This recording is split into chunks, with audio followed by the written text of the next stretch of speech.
Attaque contre les prisons, jets de mortier ou fusillade en pleine rue.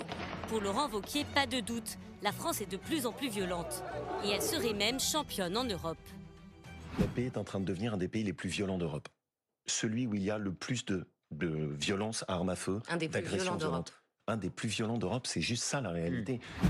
Alors, Laurent Wauquiez a-t-il raison? Il y a eu 887 homicides en 2023. À première vue donc, la France est effectivement en première position au niveau européen.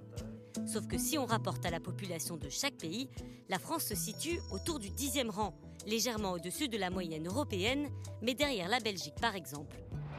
En revanche, la France est effectivement première dans le classement en matière d'agressions graves. 577 agressions en moyenne en 2022 pour 100 000 habitants. Un mauvais bilan confirmé par une autre enquête européenne récente, qui place la France en 4e position sur le plan des agressions physiques. En termes de violence, l'Hexagone est donc plutôt dans les mauvais élèves. La France se situe dans la moitié supérieure des pays de l'UE, c'est-à-dire elle n'est pas dans les pays où la criminalité et la délinquance mesurée par les agressions, mesurées par les cambriolages est la plus faible. Elle est dans la partie supérieure. Le plus souvent, elle est un petit peu au-dessus de la moyenne. Laurent Wauquiez souligne aussi un autre problème français. Celui où il y a le plus de violence à armes à feu. Ici, les données manquent pour faire une comparaison précise. Mais l'Hexagone fait effectivement partie des pays pointés du doigt, d'après cette criminologue.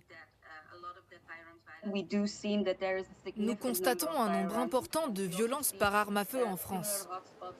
Nous constatons également des points chauds similaires en Suède, en Italie et en Belgique. Nous voyons aussi qu'il existe un lien entre les marchés de la drogue et la violence par arme à feu, notamment entre Marseille et Bruxelles. La France n'est donc pas la championne de la violence, comme l'affirme Laurent Wauquiez. Mais comme d'autres pays européens, elle doit faire face à une augmentation de certains types de violences, liées notamment au trafic de drogue.